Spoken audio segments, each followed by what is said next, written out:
Bilib kami sa'yo. Sa tuloy-tuloy mong hulog sa SSS, protektado ka at yung pamilya.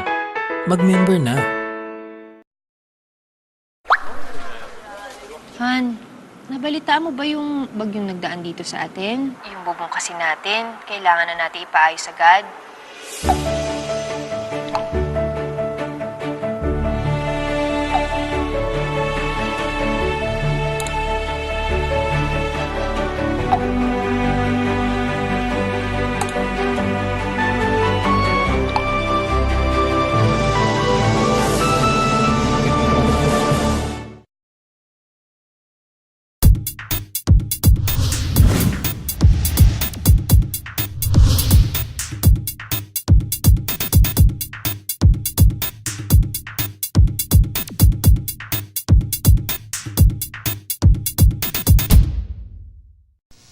Mga panimbaya alang kanatong tanan, aniah na usab kita sa atong programang Talakayan sa PIA dalit kaninyo sa Philippine Information Agency 10.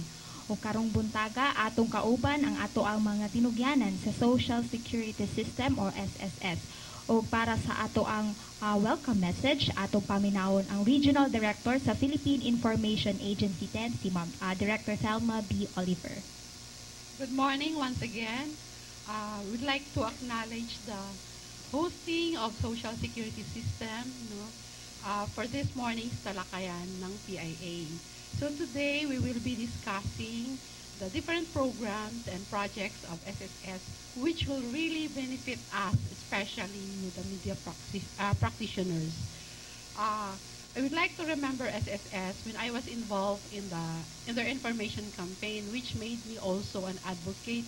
Although I'm not an SSS member, but it made me encourage other SSS members to continue their membership.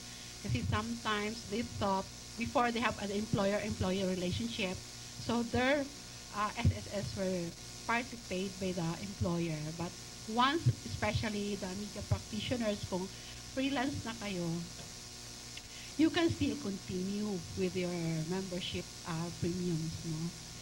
So, as for this Talakayan, we have different platforms para this can be disseminated. No? We have the social media, we have the FB, we have our Twitter, our Blogspot, then the radio programs in Iligan, in Cagayan de Oro, that's DXIM, and in Bukidnon. So this particular Talakayan will also be showed in Parasat channels and in other channels in Osamis and or else in Tangub City also. So this mornings, I hope you will be able to actively participate in this morning's forum. So whatever questions you have in your mind about SSS, this is the chance, this is your opportunity to ask these clarifications, concerns about SSS. Because this morning, we are privileged to have the officials of SSS in Region 10. So with that, we welcome you to this forum. Good morning, everyone, and welcome to SSS for this program Talakayan sa PIA. We would like to thank the PIA for bringing to the SSS this program. We believe at SSS always believe that mass media is an indispensable partner of the SSS in its effective and efficient implementation of the country's social security program. As a matter of fact, a well-crafted communication plan is an integral part of the SSS strategic and operating plans to ensure the achievement of our targets, goals, and objectives. We are all aware that the implementation of the social security programs of the SSS of the government are being implemented through partnership with the various SSS stakeholders, like of course, the employers, the business people, the labor unions, the banks, the service providers, the contractors, and of course, the media. So our programs can be properly implemented if there will be a breach of information from the SSS to our stakeholders. And I believe that the media plays a very important role here. So it is also timely that this program is being conducted now, a day after the Malacanang has approved the 0.6% increase in contribution rate, and also the 1,000 pesos increase in the monthly salary credit. So hopefully with this forum, we will be able to discuss fully and, in details the rationale behind the need for contribution rate increase and the monthly salary credit increase. Okay, so what is the mission of the SSS? Okay, the SSS mission is to provide meaningful protection to our members and their families against contingencies resulting in loss of income or financial burden, and to contribute to the socio-economic development of the country through a viable social insurance program. So we not only pay benefits, but through our investments, the SSS is able to help to the socio-economic development of our country. Now, our vision, it can be summarized sa VIEW, V-U-E-W. B for viability. The SSS should be there from generation to generation. So we should be viable. U, universal. The SSS protection shall be provided to all residents of the Philippines, citizen and non-citizen alike, regardless of creed, gender, age, or geographic location and economic status. Equitable, it should be fair and uniform. And world-class service, the highest standard of social security service. We define that as prompt, accurate, and courteous. So yun po ang standard ng aming service. Okay, so what are the contingencies covered by the SSS? So we classify that into long-term and short-term.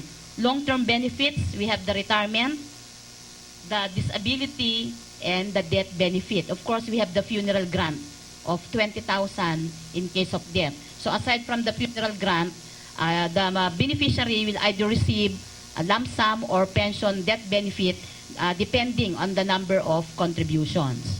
And for the short-term benefit, or what we call medical benefit, we have the sickness benefit and the maternity benefit for female employees. Okay, so how are contributions computed? So you have the monthly salary credit multiplied by the contribution rate. So you will arrive at the monthly contribution amount. So our minimum is 1,000.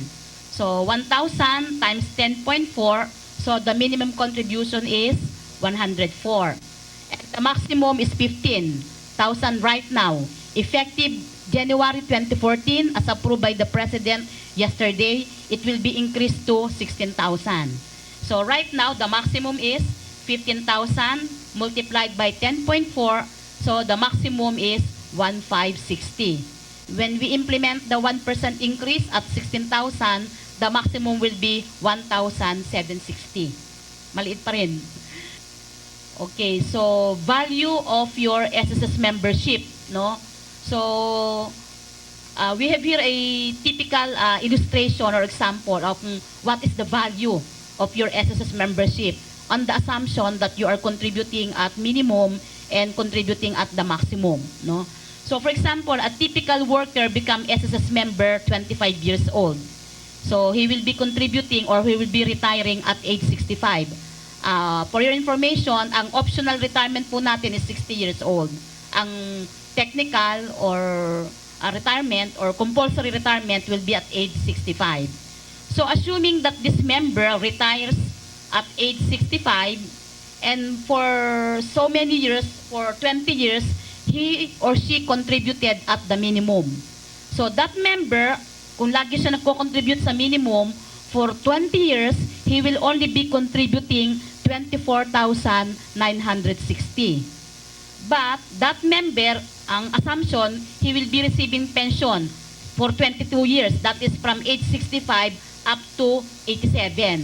Kasi meron na pong study na based on demographics, valuation, retiree usually lives for 22 years after retirement.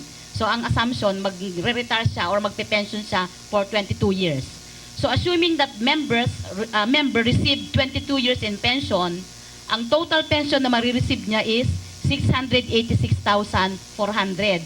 So imagine, no? nag-contribute lang siya ng 24,960, ang kanyang total pension or total payout will be 686,400. Now, on the other hand, if that member pays premium always on the maximum, okay, kung maximum ang payment niya for 20 years, he will be contributing 374,400. While that member will be receiving a pension benefit of 1,801,800. So you can see ang laki ng subsidy, no? Contributions versus benefits. So that is for retirement benefit. Okay, for death benefit, a member who pays under the law, a member with one contribution, even with one contribution, is already entitled to a funeral benefit and a lump sum amount. So if that member is paying at the minimum 104, ang kanyang lump sum benefits will be 32,000 pesos. That is 20,000 funeral plus 12,000 na minimum pension for 12 months. Okay, and then maximum, 1 month, ang ating maximum ngayon is 1,560. So that member, kung nakabayad siya ng 1,560, ang lump sum benefits niya will be 92,000. So parang ang laki ng tubo, di ba? From 1,560, ang marireceive niya na benefit is 92,000. Now, for sickness benefits, a worker gets sick up to can avail of a benefit up to 120 days, no? And ang qualification lang dyan, he or she should have at least 3 qualifying contributions, no, for the last 6 months prior to the semester of contingency. So, ang requirement lang is 3 months. So, kung nagbabayad siya ng minimum, 104 times 3 months, 312. Kung maximum naman, that is 1,560 times 3 months, that is 4,680. In return, that member will have cash allowances good for 120 days, 1,800 for the minimum, and 27,000 for the maximum. So, 4,680, ang marireceive naman niya is 27,000. Okay, for maternity benefit, so for our female members, so the same, ang minimum is 312. So, cash allowance, 60 days for normal, and 78 days for cesarean section. So, if the member is paying at minimum, yung 312 niya, ang kanyang allowance will be 1,000 for normal and 1,300 for cesarean. Whereas if you are paying at the maximum, you will be paying only 4,680, but your cash allowance will be 15,000 for 60 days and 19,500 for 78 days for cesarean. Then this is naman for the partial disability benefits, no? So the same assumption, assuming that the member is partially disabled for 2 years, ang requirement din dyan is the member should have paid at least 36 contributions prior to the semester of contingency. So kung 36 contributions siya, ang minimum na nabayad niya will only be 3,744. But in return, the pension will be 26,000.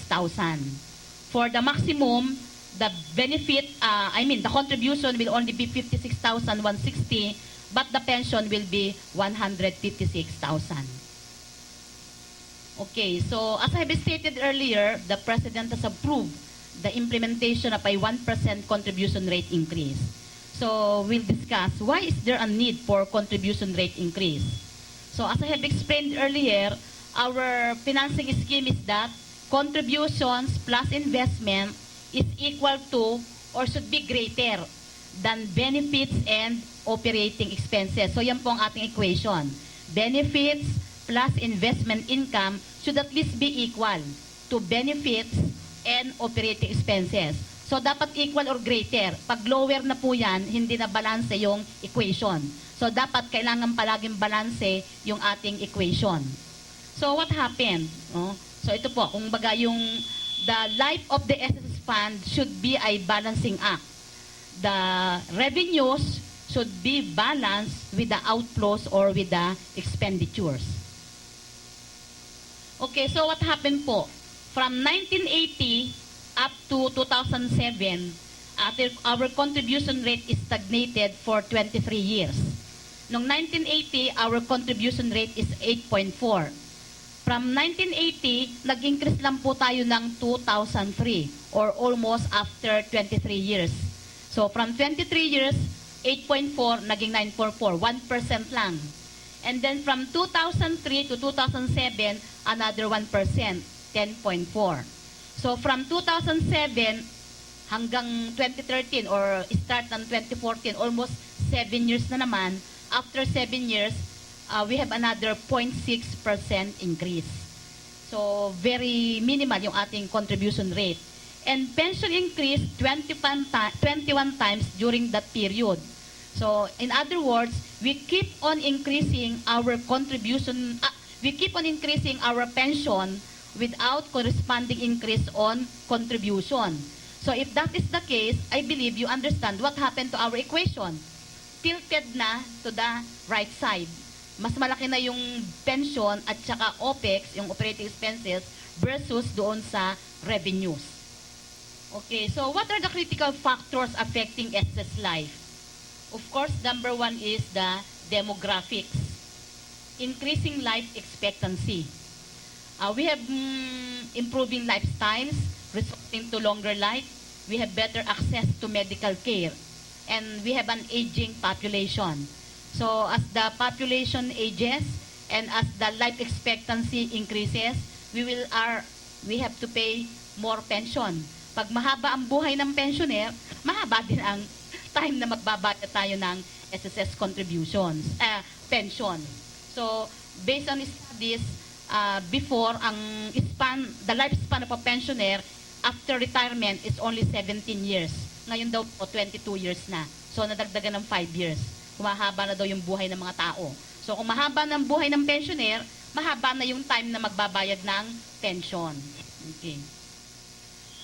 Okay, so ano po yung mga corporate plans and priorities natin ngayon? So to improve coverage and collection. So we focus now on the informal sector. Yung mga farmers, fishermen, drivers, kasambahay, tricycle operators, the professional group. Kasi yung mga professional group like the BIR also, they are not the ones paying the right amount. Imagine doctors and lawyers, they are paying at the minimum. So we are running after this informal sector group. So we have also this Alcansya project, no? Ito pong Alcansya, parang we encourage the habit of savings. Natin na yung minsan itong ating mga ISD na to, yung members na informal sector group, hindi lang talaga siguro social security conscious, no? Kasi they can afford to buy cigarettes, to bet on the lotto, or to buy Anditex or Andicol, pero nahihirapang mag-contribute sa SSS. So with this Alcansya po, every day they will deposit or save at least 10 pesos a day. At the end of the month, then they will have 312 pesos. Yun naman siguro 10 pesos a day will not be very, very burdensome na for them. So meron tayong Alcansya units na pinuprove na yung tawag ito, yung siniset up ng mga informal sector group, and every day yung kanilang mga members will drop or will deposit their coins doon, parang piggy bank siya, no? Actually, meron na po tayong isang unit na ba dito sa Cagayan de Oro, yung sa Carmen, no? Kasi marami tayong mga job order contractuals doon sa local government ng Carmen. So naglagay na sila doon ng Alcansya unit wherein they will deposit or drop their coins every day. So effective po ito. Imagine, so far we have the SSS have collected so much already from this Alcansya projects, without which, ibig sabihin, the members of the informal sector group could have not been religious in the payment of their contributions. In fact, yung first member namin ito is already now receiving his monthly pension. Okay, then SPAs, hindi po ito yung SPA dyan sa tabi-tabi. Yung SPA is the Service Partnership Agreement with microfinance institution, with cooperatives. So we avail the services as partner agents of these cooperatives, microfinance corporation, to be collecting agents of the SSS. So the members of the cooperative, the members of the microfinance corporation can pay through these agencies. Okay, then rationalizing benefits and loans. So, enhancement of easy benefits. So, it's actually with the announcement of the President last week, kung with the implementation of the 0.6% increase in contribution rate, there is an expectation of at least 5% increase in pension. So, hopefully by next year, meron tayong pension rate increase. Then, AKOP, Annual Confirmation of Pensioners. Ito po yung we are requiring all pensioners of the SSS to report to their depository bank so that we can confirm whether or not they are still alive. Because there are people who are already dead but they continue receiving pension. Especially, no, di ba, ATM na po ang withdrawal ng pension eh. So kung namatay yung wife, meron siya, alam niya yung PIN, they can continue withdrawing. So part of our control to prevent yung mga loopholes na ganon, we require them to go to their bank and the bank will confirm that they are still alive. Otherwise, they will report to the SSS, this member did not comply or did not come for confirmation, then we will suspend their pension. Okay. So, I believe that all of us are stakeholders of the SSS. The growth, the viability, the stability, the strength of the SSS is not only the responsibility of SSS officials and employees. We are all stakeholders of the SSS, and including the media. You are our very effective partners in implementing the programs of the SSS. As a branch head of SSS Cagayan de Oro branch, it's our daily concern regarding administration of your benefits. No? So our area covers from Lugait up to Balingasag. So these were the areas where SS members could transact with our office. So there are also some modifications that we made with respect also to payments, in the sense that in order to decongest our offices, they might not be going here to pay because there are other payment outlets that could serve their needs. Although parang outsourcing ang arrangement. So right now, it could be easier for them to pay their contributions, especially those voluntary and self-employed members, because these payment outlets were distributed all over the city. It's located in the malls, in strategic places. This USSC. So I think that with that, probably it could make our members easier to pay their contributions. So for now, I think that's the only thing that I could say. We, as Attorney Alo said a while ago about the enhancements and also some recent developments in our SSS Cagayan de Oro and the whole system of SSS. We have also some new programs that we are going to implement, like the sickness and maternity benefits through the bank program. So that means the sickness and maternity benefits shall be paid through the bank and not the usual payment through checks. And this is actually for employers only. This is not yet implemented for the self-employed members. But this is actually a good program because we can have an expedient delivery of services and also expedient payment of benefits. Unlike before that we have to wait for the mailed checks from the through the postal office, and this is actually implemented to prevent possible loss of checks, and actually it happened. It already happened before. So this time, this will be paid through the bank. And also, I would like also to remind members that we have these self-service facilities in the SSS. We have this information kiosk within the SSS when members can also verify. They don't need to line up. They don't have to line up. They can only verify through the kiosk, the machines located at our e-center. if they have the UMID cards, they can just swipe the UMID cards through the SSIT. We have terminals at the back of the annex building within the premises of the SSS.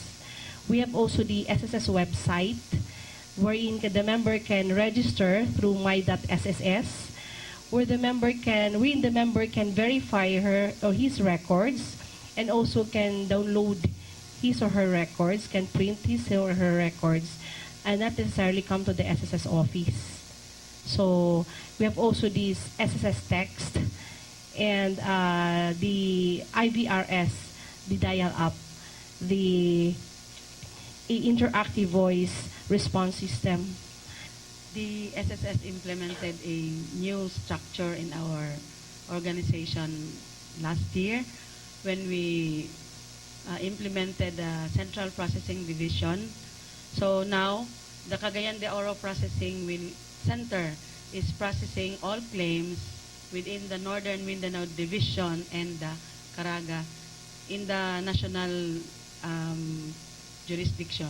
Yung Caraga region and the Northern Mindanao region, ang claims din sa duha ka regions is being processed by Cagayan de Oro Processing Center. So, just like any new project or new programs being implemented, there are always birth pains. So, but as of now, we are trying or we are making timelines. So, hopefully by the end of this year, ma-enhance na tanan ang programs which are being used, and supposed to be the claims that should be expeditiously paid. Mahuman-human na ginato tanan by December.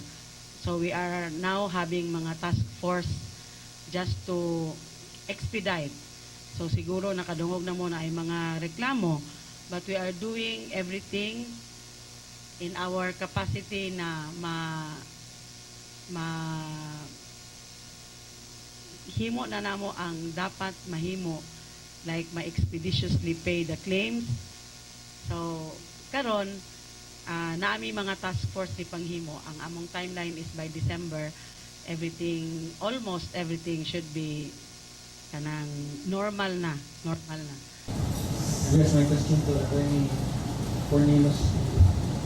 Ma'am, katong mong ingon ganyan ng mga nasa professional sector, na mo initial data ani sa inyong gina-target sa Norway na branch, sa CDO branch, kung pila ang possible nga gina-target ninyo nga lure in sa professional sector, o kung sa inyong gihimo nga mga IEC campaign para ma-convince ninyo sila nga mo contribute.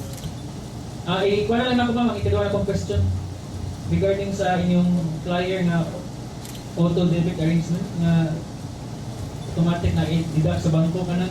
How feasible is it na nabay nag-avail na sa Region 10? Thank you. Okay, thank you. So regarding your first question, yung aming target para sa coverage ng professional group, yeah, so we are targeting at least mga 8,000 to 10,000 professionals here in Cagayan de Oro. In fact, may mga linkages kami sa mga professional organizations, no? Like yung sa mga Philippine Medical Association, sa PICPA, sa Philippine Institute of Accountants, for the CPAs, sa PICHE, for the engineers, and of course yung sa IBP, for the lawyers. So we keep on linking or having link with this organization so that we will, through them, we can have captured data on the earnings and the salaries, and of course the database for this professional group. Now, with regard to do sa auto-debit arrangement, marami namang naka-enroll dyan, no? Kasi ang kailangan lang dyan, a self-employed person or member will enroll to their depository bank. And then, upon enrollment or application, the bank will monthly on a regular basis, they will deduct from or debit from the account ng depositor nila yung amount na mapupunta, ibabayad nila sa SSS. So, it will be faster dahil hindi nila makalimutan na ba yung due date. Due date ko na pala, nalimutan kong magbayad sa SSS. Kung naka-enroll ka kasi doon, automatic. So, every due date mo, there's no need to advise the bank kasi automatic na nga yung pag naka-enroll. So every month, ibabawas yung, halimbawa, sabihin natin na 1,560 ang kanyang contribution, ibabawas niya yun sa deposit ng members sa bangko na yon, and the bank will be the one to remit it to the SSS. Very common concern sa pensioners is kailan maging increase na yung pension nila, no? Because the rates of SSS is really very low. Kawawa naman mga pensioners. They can hardly live with the amount they get every month. No? Especially now with the increase in contribution rate, when can we expect, how soon can we expect an increase in the pensioners' income? We had stated po earlier doon sa may presentation, the proposal of the SSS with the 0.6% contribution rate increase, meron din pong 5% increase sa pension. Yung increase po sa contribution will took effect on January 2014. So yun lang pong sa pension, wala pa siyang approval. But na ano na din po yan, na-propose na. So hopefully by 2014, within that year siguro, ma-approve na din po yung increase sa pension. Kasi as I stated earlier, there is really a need to balance between the income or the revenues of the SSS vis-a-vis the expenditures. Then every time po na merong increase sa pension and kahit increase sa contribution, there is the so-called actuarial valuation. We have to evaluate the viability of increasing the pension. But I believe dahil sabay po namang ipinopropose yung contribution rate increase at saka yung increase sa pension, by 2014, we are expecting that the pension will also increase. I am Cheng from Manila Bulletin. Just so that the members would know, what type of loan programs or benefits can SSS provide people under siege like those in Zamboanga City? During calamities, especially right here, no, sa Sendong, Cagayan de Oro, and then the recent typhoons or mga monsoon habagat, no, doon sa central, sa main office, they will come up with a special loan package or a benefit package, including also loan. The first one is the commission allows advance releases of pensions for only those areas that were declared affected by calamities. Second also is regarding this early renewal of loan. There is no more, we will not give any more this calamity loan, but instead they could renew earlier their loan without going through the usual termination with a 2-year term. I think in Zamboanga, there is nothing yet that comes out regarding the Commission's response in that area. But gauging from the previous experiences that we have, soon it will follow. They will come up with another program specifically for those areas identified as calamity-stricken or strife-stricken regions. Ma'am, sir, meron din po bang speeding up of the process of the loan in terms of loan when it comes to calamities and like what happened in Zamboanga? Actually, kahit na yung na-explain kanina na centralized yung ating processing, ang ibig sabihin naman kasi ng centralized, dito pa rin yung nire-receive, dito yung ini-encode or inaano, hindi naman yung ibig sabihin na typical na ni-receive namin dito yung application, then ipapadala pa namin sa main office kasi centralized. Hindi ho yun ang concept ng centralization ng SSS. We are just making or taking advantage of the high technology or advances in technology. Ang ibig sabihin ng centralized payment, we receive here the application, we encode here in the front line, and then that the data na na-encode will be file transfer to our centralized server wherein the various processing centers get their inputs for processing. Yung salary loan po actually, we can do that in minutes, di ba? Kasi pag na-receive yan sa front line, i-encode lang yan eh. And then yung data niyan, ipa-file transfer dun sa aming database. And then sa gabi, gagawa niya ng cheque. Actually, within the day, napaprocess namin yan, yung mga salary loans. Ang problema lang is, the checks are coming from the main office. So, ang problema po actually nandun sa pag-mail. From the main office, papunta dito sa mga iba-ibang branches. I don't think na-check mo ito sa resurrected member. Because of course, the person dies, yes, you will certificate. And how come that he was paid by the SSS? Oh. With us that case, just recently or No, it happens? no, I just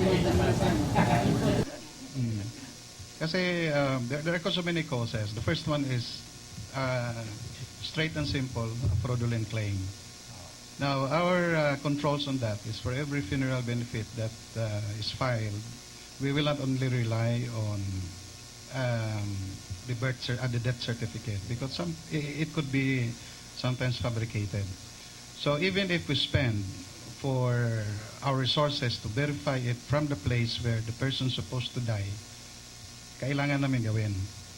The second is, meron pa rin makalusot doon, pero not necessarily fraud. It's just an error in assigning the number. Because right now, we make it as a requirement that all members is not enough only to indicate their middle name. We have to let them spell out their middle name because there are 30 million members of SSS. So may cases na nagkapareha lang ang pangalan, and when the funeral claim was tagged, it was tagged in a number that belongs to another person. But there is really a person who dies with a similar name. So pwede natin yun makorekan. So dalawang Edgar, ang isang Edgar buhay, doon naltag ang claim niya sa funeral. So it appears now na yung buhay namatay, ang patay buhay. So we will correct, there's a way of correcting it. We call it untagging of claim. Then it's not, I must admit na hindi naman 100%, no? Na talagang merong namatay na on papers, but talagang buhay. But I think that with the recent controls that we are exercising now, we seldom hear of those cases anymore. Probably it happens in the past. Kaya nga, the first thing that I ask is, did it happen now? Kasi pag may nangyari ngayon, siguro there must be some other controls that we have to institute in response to those types of occurrences. No, what I mean by with the person dies, just a member of the one dies, no. Do you set a certain one just to check up that the real that person who died is he the real person? Kita yun sa COVID na. Yung namatay na may claim na siya ba talaga? Oh, we conduct field verification. Verification. We will not only rely on papers. In fact, there's a vehicle that is traveling every day just to verify all these claims. Because once that we are paying a fraudulent claim, it's not only that month that SSS probably loses. It will be until discovery. Now, it will be discovered for 20 years. So how much losses would it be? So kailangan talaga na you have to spend time to verify actually. Yes. Is national in scope. My question is, how much is SSS now, and how much is invested, and how many millions or billions do you shell out for pension payments and benefit payments? Okay, so the SSS asset stood at 383 billion as of June 30, 2013. Sir, I will just get the exact figures. I think you have in your the facts and figures of SSS as of June 13, 2013. Sandali lang po, nagpakuha tayo para eksakto, no? Okay, then with regard to members, we have around 30 million members all over the Philippines. In Northern Mindanao, we have around 1.87 million. Now, with regard to investment, we do not have any painting. Tingnan nyo nga po yung aming painting about SSS. We have the principles of liquidity, profitability or yield, and security in all our investments. So meron po tayong criteria na pina-follow whenever we are investing. Unang-una nga yung profitability. We made diligence audit of the companies where we wanted to invest. So hindi basta-basta tayo na dito mag-invest tayo. Meron po tayong tinatawag na diligence audit. So tinitinan dyan, nag-declare ba yan ng dividends for the last 3 years? Tinitinan talaga namin yung track record to make sure that the company or the shares we are buying are from companies with proven financial track record. So yung dividends declaration, the size of the assets and all that.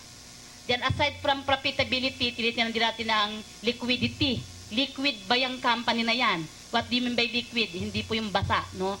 Liquid means that the assets can be converted into cash anytime the need arises. Kasi baka mamaya marami kaming assets pero hindi naman liquid na pag kailangan namin magbayad ng pensyon, baka ang ibayad namin computer o building o kaya yung painting. So rest assured po, lahat ng pensyon ng SSS so far nababayaran namin ng cash or check. Wala pa kaming binayaran ng in-kind. Because we assure that when we invest, we only invest in liquid companies. And then yung susunod nyo nga yung security. At saka yung utility.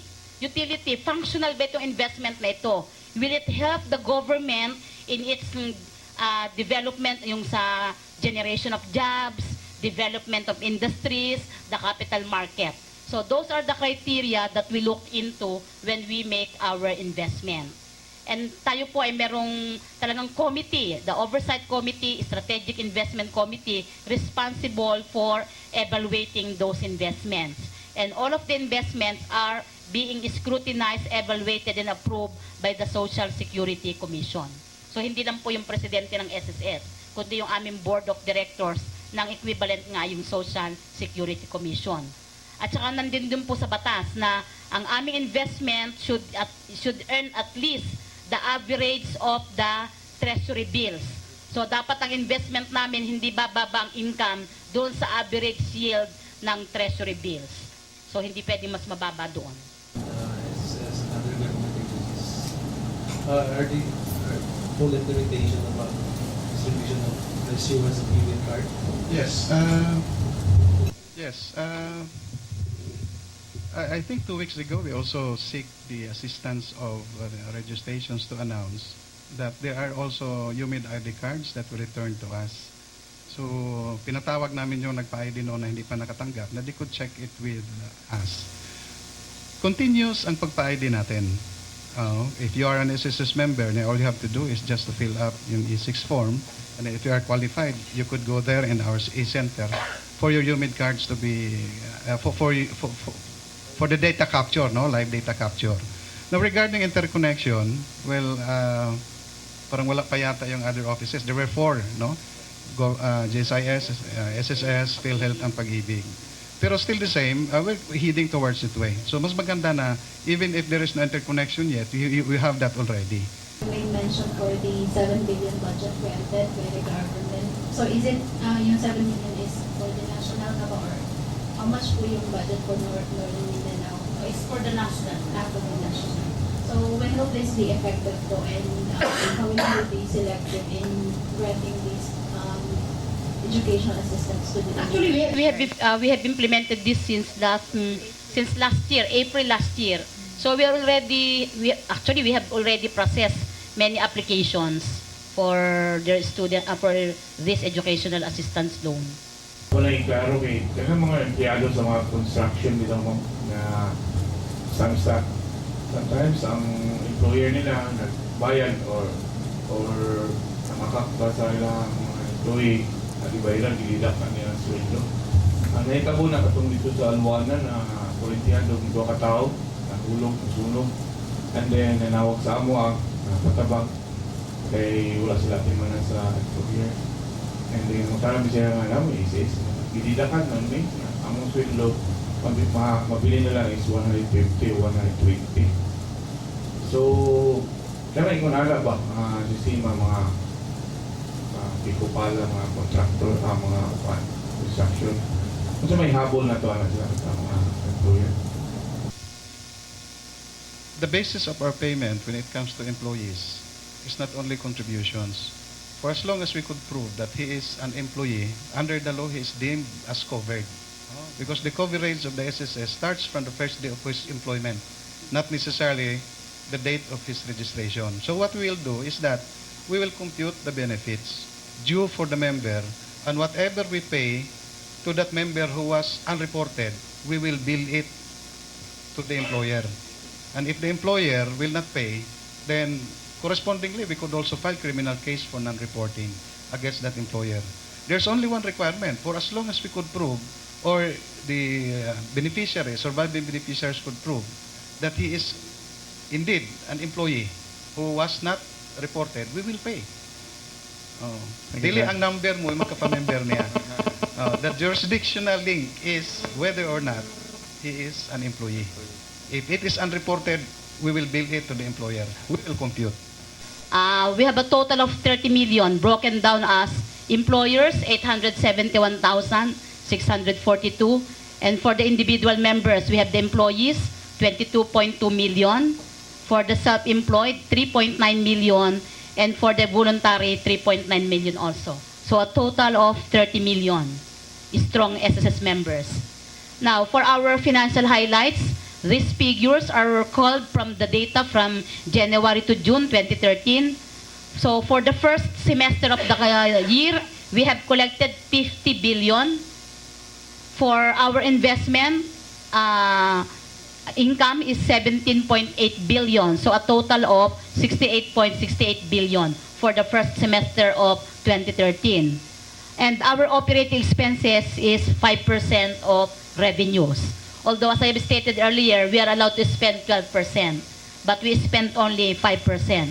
So that's how prudent SSS is. Okay, for investments, our total investment is 368.78 billion, and our assets stood at 383.64 billion pesos. Okay, for our loan releases, ito po, from January to June. So, ang nag-salary loan, 766,700. The amount is almost 14 billion. For educational loan, ito, 25,204 na, yung nagtanong kanina. And the amount is 403 million. And for housing loan, kukunti ang nag-housing loan, siguro nasa pag-ibig sila, no? So, 17 lang po and 24 million. Okay, for ito po yung benefit payments. From January to June, we paid a total of 43 billion pesos. And the total number of payments is 2,039,986. So ito po yung breakdown. Pakibalik, Jules. If you will note, ang pinakalaking disbursement po nandun sa retirement, 22 billion. Ang followed by death, 14 billion. And then disability, 1.6. Maternity, 2.1. Sickness, 0.82, and funeral, 1.3 billion. Okay, yan po yung sa SSS. Yung sa EC naman, yung sa employees compensation for work-related sickness, injuries, and disabilities or death, ito po siya. So, death, 354 million, then disability, 47, sickness, medical services, and funeral. So, yan po yung mga nabayaran natin sa SSS. So take note that we are also the one administering the EC program. Sige, Jules. Okay, and then ito lang, for your tanong nyo, ilan ba ang pensioner? Ito po. So ang retirement, 863,664 po ang ating pensioner. Madami-dami na. Sa death, 684,785. And for disability, 54,867. Or a total of 1.6 million pensioners. Ito po yung average monthly pension. Sa retirement, 3,333. Sa death, 2,564. And for disability, 2,653. Okay. So ito yung kwan. Ang sa average naman, the highest is 16,648. Ang minimum ay 1,000. And the average is 2,977. So yan po ang profile ng SSS. Anyway, so in behalf of SSS Northern Mindanao Division in general and Cagayan de Oro branch in particular, I would like to take the PIA and of course you, our beloved media practitioners, because through you, we are able to bring down our services, our information to our members. Kasi nga kung, di ba sabi nga, knowledge is power. Kung educated ang SSS members, mas maraming silang malalaman about SSS and we can implement more efficiently and effectively our programs. So thank you po, thank you very much and we hope that you will continuously collaborate with the SSS for better implementation of our country's social security programs. Maraming salamat po and I hope na hindi po itong first and last. Hopefully, sana every year or every time na mag-update ay magkikita pa ulit tayo. Maraming salamat po. Kon SSS, labi na po sa ngalan sa amo ang Philippine Information Agency Secretary Sani Coloma o ni Director General Jose Mari Okeñana o ingon unsab sa amo ang Regional Director Thelma B. Oliver. Ako ang inyong alagad, Rechi Pakulba. Daghang salamat.